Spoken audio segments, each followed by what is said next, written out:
Subscribe कीजिए YouTube channel new ideas को और दबाइए बेल आइकन हमारे वीडियोस को सबसे पहले देखने के लिए। हेलो फ्रेंड्स, आज की इस वीडियो में हम बात करने वाले हैं ब्लॉक प्रॉपर्टीज़ के बारे में कि कौन कौन सी ब्लॉक प्रॉपर्टीज़ होती हैं। तो पहला क्वेश्चन ये आता है कि हम लोग ब्लॉक प्रॉपर्टीज़ की हेल्प से क्या क्या कंट्रोल कर सकते हैं।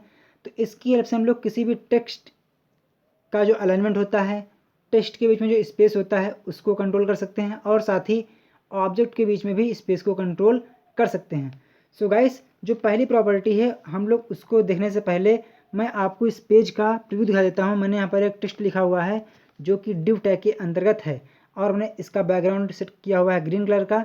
इसकी हाइट है 100% एंड टेक्स्ट का कलर है वाइट। तो सबसे पहले हम लोग देखते हैं ब्लॉक प्रॉपर्टीज़ में पहली property that is word spacing. तो मैंने यहाँ पर लिख दिया है वर्ड स्पेसिंग कि आपको वर्ड के बीच में स्पेस कितना रखना है। तो मैंने यहाँ पर लिख दिया है फॉर एग्जांपल 3 पिक्सल। ठीक है, तो आप यहाँ देखेंगे कि हर एक वर्ड के बीच में जो स्पेस था वो 3 पिक्सल का है। मैं इसका कलर चेंज कर देता हूँ ताकि आपको समझ में आए। तो जो आप यहाँ पर हर एक वर्ड के बीच में स्पेस देख पा रहे हैं, ये स्पेस आपका 3 पिक्सल का हो चुका है। मैं थोड़ा इसको और इंक्रीज़ करता हूँ ताकि आपको और अच्छे से क्लियर हो जाए। तो मैं यहाँ पर कर देता हूँ 10 पिक्सल। तो इस केस में आप यहाँ देखेंगे जो स्पेस था वर्ड के बीच में और बढ़ गया है। तो इसको बोलते हैं वर्ड स्पेसिंग। क्या बोलते हैं? Word spacing. इसके अलावा जो नेक्स्ट प्रॉपर्टी है दैट इज़ लेटर स्पेसिंग। तो मैंने यहाँ पर लिख दिया है लेटर स्पेसिंग कि आप हर एक लेटर के बीच में कितना स्पेस रखना चाहते हैं। यानी इसकी हेल्प से आप लेटर के बीच में स्पेस को इंक्रीज़ या फिर डिक्रीज़ कर सकते हैं। मैंने यहाँ पे कर दिया है 2 पिक्सल। तो आप यहाँ देखेंगे कि हर एक लेटर के बीच में 2 पिक्सल का गैप आ चुका है। आप देखिए यहाँ पर हर एक लेटर के बीच में गैप आ चुका है। थोड़ा मैं इसको और इंक्रीज़ कर देता हूँ ताकि आपको और क्लियर हो जाए। तो मैंने यहाँ पर लिख दिया है 5 पिक्सल। तो आप देखिए यहाँ पर कि पहले से गैप बढ़ गया है लेटर्स के बीच में। तो ये आपकी होती है दूसरी प्रॉपर्टी।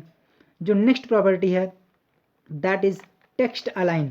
ठीक है, तो मैंने यहाँ पर लिख दिया है टेक्स्ट अलाइन, जो कि सिर्फ और सिर्फ टेक्स्ट पर ही वर्क करता है, ऑब्जेक्ट पे वर्क नहीं करता है। तो मैंने कहा कि जो टेक्स्ट का अलाइन रहेगा वो रहेगा सेंटर। तो इस केस में आप यहाँ देखेंगे कि जो लाइन है हर एक लाइन सेंटर में आ चुकी है। जितना स्पेस लेफ्ट साइड में है उतना स्पेस राइट साइड में है, यानी कि बिल्कुल सेंटर में आ चुकी हैं। तो इसकी हेल्प से आप इसको मैनेज कर सकते हैं, यानी कि लाइन को सेंटर कर सकते हैं। इसके अलावा जो इसकी वैल्यू होती है, एक वैल्यू होती है लेफ़्ट। तो इसकी हेल्प से आप टेक्स्ट को लेफ़्ट साइड में अलाइन कर सकते हैं जो कि बाय डिफ़ॉल्ट होता है। अगर मैं यहाँ पे कर देता हूँ राइट, तो इस केस में जो लाइन है सारी की सारी लाइन अपने आप को राइट अलाइन से सेट कर लेंगी, यानी कि राइट से इक्वल हो जाएंगी। आप यहाँ देखिए, ये देखिए यहाँ पर स्पेस कम ज़्यादा होगा, यहाँ पर स्पेस कम ज़्यादा होगा, लेकिन यहाँ पर जो लाइन है वो स्टार्टिंग उनकी एक सीरियल से ही होगी। तो ये आपका होता है इसकी वैल्यू। एक वैल्यू और होती है दैट इज़ जस्टिफाई। तो इसकी हेल्प से आप हर एक लाइन को पूरी लेफ़्ट और राइट से बिना किसी स्पेस के मैनेज कर सकते हैं, यानी कि हर एक लाइन लेफ़्ट और राइट से इक्वल होगी। जैसा कि आप यहाँ देख सकते हैं, ये देखिए यहाँ से भी इक्वल है, यहाँ से भी इक्वल है और इसने आपको यहाँ अपने कंटेंट को यहाँ पे थोड़ा इंक्रीज और डिक्रीज़ कर लिया है। तो ये आपकी होती है टेक्स्ट अलाइन। जो नेक्स्ट प्रॉपर्टी है दैट इज़, मैं थोड़ा इसको यहाँ से रिमूव कर देता हूँ क्योंकि अगर मैं आपको इसकी अगले वाली प्रॉपर्टी समझाऊंगा तो हो सकता है कि आपको बाउंस हो जाए। तो जो नेक्स्ट प्रॉपर्टी है दैट इज़ टेक्स्ट एंडेंट। क्या होती है? टेक्स्ट एंडेंट।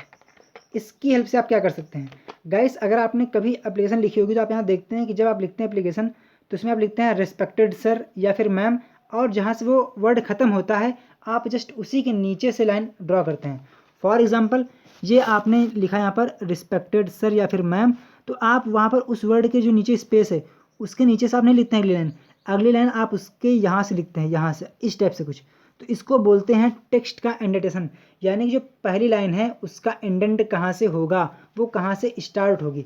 आप यहाँ देख पा रहे होंगे कि जो लाइन है वो एक स्टार्टिंग से ही, यानी हर एक लाइन के नीचे से स्टार्ट हो रही है। लेकिन अगर मैं यहाँ पर लिखता हूँ टेक्स्ट इंडेंट और मैं कर देता हूँ 40 पिक्सल, तो इस केस में आप यहाँ देखेंगे जो पहली लाइन है वो लेफ़्ट साइड से 14 पिक्सल गैप देने के बाद स्टार्ट हुई है, जैसा कि आप यहाँ देख सकते हैं। तो इसको बोलते हैं टेक्स्ट इंडेंटेशन। नेक्स्ट प्रॉपर्टी है वर्टिकल अलाइन। इसकी हेल्प से आप टेक्स्ट का वर्टिकल अलाइन सेट कर सकते हैं। तो सबसे पहले मैं यहाँ पर एक टैग यूज़ करने जा रहा हूँ ताकि आपको मैं समझा सकूँ सही तरीके से। तो मैं यहाँ पर इस पैराग्राफ में जो प्रोग्रामिंग है मैं इसको बोल्ड कर देता हूँ, ठीक है, और इसको हमने यहाँ से क्लोज़ कर दिया। सिर्फ और सिर्फ प्रोग्रामिंग को मैंने यहाँ पर टारगेट किया है। तो आप यहाँ देख सकते हैं कि जो प्रोग्रामिंग है वो बोल्ड अक्षरों में प्रिंट हो चुका है। जो वर्टिकल अलाइन प्रॉपर्टी है मैं इसी पर अप्लाई करूँगा। तो मैंने यहाँ पर लिख दिया है as a selector B and इसकी property that is vertical align, and जो इसकी बाय डिफ़ॉल्ट प्रॉपर्टी होती है दैट इज बेस लाइन, जो कि बाय डिफ़ॉल्ट होती है, ठीक है। अगर मैं यहाँ पर लेता हूँ बेस लाइन, तो इस केस में आप यहाँ देखेंगे इसमें कोई भी इफेक्ट नहीं पड़ा है, जैसा पहले था वैसा अब भी शो हो रहा है। लेकिन अगर मैं इसमें जो नेक्स्ट वैल्यू है दैट इज सब, इसका यूज़ करता हूँ, तो आप इसकी हेल्प से टेक्स्ट को जो अलाइन है वो सब सेट कर सकते हैं। ये देखिए, आप यहाँ देख पा रहे होंगे कि जो टेक्स्ट है वो बेस लाइन से हल्का सा नीचे हो चुका है, यानी कि टेक्स्ट का जो अलाइन है वो सब हो चुका है, ठीक है। तो आप यहाँ पर देख पा रहे होंगे। अगर मैं यहाँ पर लिखता हूँ सुपर, तो इस केस में क्या होगा, जो टेक्स्ट है उसका अलाइन वर्टिकली यानी कि सुपर सेट हो जाएगा, यानी कि टॉप में सेट हो जाएगा। आप देखिए यहाँ पर ये बेस लाइन थी, तो ये हल्का सा ऊपर उठ चुका है, यानी कि जिसको बोलते हैं टेक्स्ट अलाइन सुपर। अगर आप चाहें तो इसकी वैल्यू को पिक्सल में दे सकते हैं, लाइक मैंने यहाँ पर कर दिया है 20 पिक्सल। तो इस केस में क्या होगा कि जो 20 पिक्सल है, चूँकि वो पॉजिटिव नंबर है तो वो उसे सुपर की तरह ट्रीट करेगा। तो आप यहाँ देखेंगे कि जो 20 पिक्सल है वो शिफ्ट हो चुका है ऊपर साइड में, यानी इसको बोलते हैं टेक्स्ट अलाइन सुपर, जो कि 20 पिक्सल है।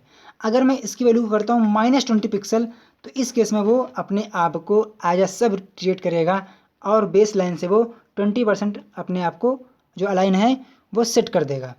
तो इसके अलावा जो वैल्यू होती है बेस लाइन होती है, मैंने आपको बता दी है।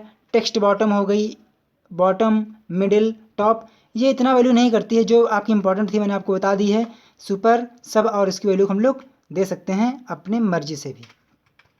जो नेक्स्ट प्रॉपर्टी है उसको समझने से पहले मैं इसको थोड़ा क्लियर कर देता हूँ।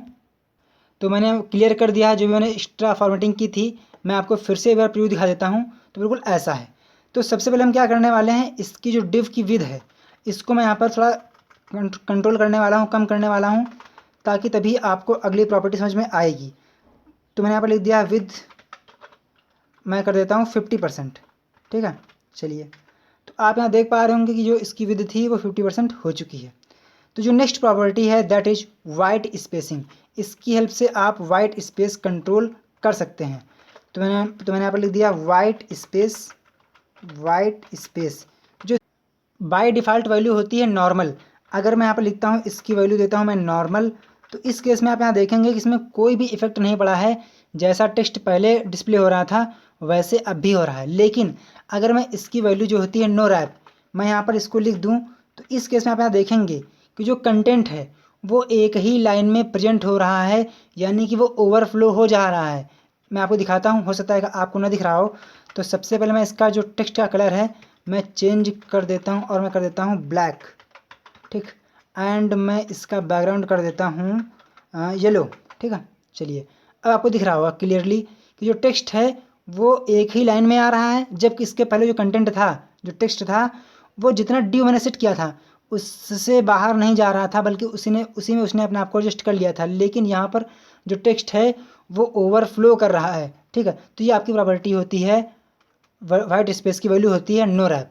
जो नेक्स्ट वैल्यू है दैट इज़ प्री।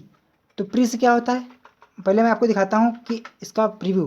तो आप यहाँ देख पा रहे होंगे जो टेक्स्ट है वो एक ही लाइन में है, लेकिन अगर मैं यहाँ पर स्पेस देता हूँ, फॉर एग्जांपल मैंने यहाँ पर इतना स्पेस कर दिया, यानी एक स्पेस से मैंने यहाँ पर ज़्यादा स्पेस दे दिया है, तो इस केस में जितना स्पेस हमने यहाँ पर दिया है उतना ही स्पेस यहाँ पर प्रेजेंट भी होगा। यानी कि ये बाकी के स्पेस जो आपने जितने दिए हैं उनको आपस में कोलैप्स नहीं करता है। बल्कि अगर मैं यहाँ पर लेता हूँ नो रैप, तो इस केस में मैंने यहाँ पर स्पेस तो ज़्यादा दिया है, लेकिन यहाँ पर एक ही स्पेस दिखाएगा, यानी कि वो जितने भी आपने स्पेस दिए हैं उनको आपस में कोलैप्स कर देगा। ये देखिए, उसने यहाँ पर, मैंने यहाँ पर 3 स्पेस दिए थे, लेकिन उसने आपस में उसको कोलैप्स करके सिर्फ और सिर्फ एक ही स्पेस को यहाँ पर शो किया है, जो आप यहाँ देख सकते हैं। तो ये आपका डिफरेंस होता है नो रैप और प्री में। नो रैप का मतलब क्या होता है कि वो जो टेक्स्ट है वो एक ही लाइन में शो होगा। अगर आपने एक स्पेस से ज़्यादा स्पेस दिए होंगे तो वो आपको सिर्फ और सिर्फ एक स्पेस ही शो करेगा। जबकि प्री में क्या होता है, वो नो रैप तो रहेगा, यानी एक ही लाइन में शो होगा, लेकिन अगर आपने एक स्पेस से ज़्यादा स्पेस दिए हैं तो वो उतने स्पेस प्रेजेंट करेगा, डिस्प्ले करेगा जितने आपने दिए होंगे। जो नेक्स्ट वैल्यू है that is pre line. Pre line आप यहाँ देखिए, प्री लाइन, तो यहाँ पर आप देख पा रहे होंगे कि जो हेलो वर्ड है वहाँ पर जो स्पेस थे वो 3 स्पेस थे, लेकिन यहाँ पर एक स्पेस प्रिंट हो रहा है। लेकिन अभी तक जो टेक्स्ट था वो एक लाइन में प्रेजेंट हो रहा था, जबकि यहाँ पर उसने टेक्स्ट को रैप कर दिया है। तो आपको समझ में आ गया होगा कि प्री लाइन में डिफरेंस क्या होता है। प्री लाइन में क्या होगा कि जो टेक्स्ट है वो एक लाइन में नहीं आएगा और स्पेस आपने जितने भी दिए होंगे वो सिर्फ और सिर्फ एक स्पेस ही दिखाएगा, जो कि आपने यहाँ पर देखा है। जो इसकी लास्ट वैल्यू है दैट इज़ प्री रैप, यानी कि जितना आपने स्पेस दिया है उतना स्पेस भी शो करेगा और साथ ही रैपिंग भी करेगा, यानी कि कंटेंट को एक लाइन में शो नहीं करेगा। तो मुझे आशा है कि आपको इनकी वैल्यू समझ में आ गई होंगी। मैं एक बार फिर से रिपीट कर देता हूँ, आप लोग अगर चाहें तो नोट कर सकते हैं। जो इसकी पहली वैल्यू होती है दैट इज़ नॉर्मल, जो कि बाय डिफ़ॉल्ट होती है, उसमें कोई इफेक्ट नहीं पड़ता है। जो नेक्स्ट वैल्यू होती है दैट इज़ नो रैप, इसमें क्या होता है, जो वैल्यू होती है, जो कंटेंट होता है वो एक ही लाइन में प्रेजेंट होता है। जो प्री वैल्यू होती है उसमें कंटेंट एक लाइन में प्रेजेंट होता है, लेकिन अगर आपने कहीं पर एक स्पेस से ज़्यादा स्पेस दिए हैं तो उस केस में वो स्पेस भी शो करता है, ठीक है। जबकि जो नेक्स्ट वैल्यू है दैट इज़ प्री लाइन, इसमें क्या होता है, जो कंटेंट है वो स्पेस एक ही लेगा लेकिन उसको रैप कर देगा। जबकि प्री रैप में क्या होगा कि जितना आपने स्पेस दिया होगा उतना स्पेस भी रहेगा और कंटेंट को रैप भी कर देगा। तो आपको समझ में आ गया होगा। जो नेक्स्ट प्रॉपर्टी है जो कि ब्लॉक प्रॉपर्टी के अंतर्गत आती है दैट इज़ डिस्प्ले प्रॉपर्टी। इसके बारे में हम लोग अगले वीडियोज़ में चर्चा करेंगे। सो गाइस, मिलते हैं नेक्स्ट वीडियो में, तब तक के लिए जय हिंद, जय Bharat, Vande Mataram. Thank you friends. अगर आपके पास कोई क्वेश्चन रह गया है तो आप उसे कमेंट कर दीजिए, मैं आपको उसका आंसर प्रोवाइड करा दूंगा। गाइस, अगर आप चाहते हैं कि इस पर आपको एक नोट्स प्रोवाइड कराया जाए इस चैप्टर पे, इस ब्लॉक प्रॉपर्टीज़ के ऊपर, तो आप कमेंट कर दीजिएगा, मैं आपको इसका एक PDF प्रोवाइड करा दूंगा ब्लॉक प्रॉपर्टीज़ के लिए, ताकि आपके मन में कन्फ्यूजन ना रहे। सो गाइस, मिलते हैं नेक्स्ट वीडियो में, तब तक के लिए जय हिंद, जय Bharat, Vande Mataram. Thank you friends.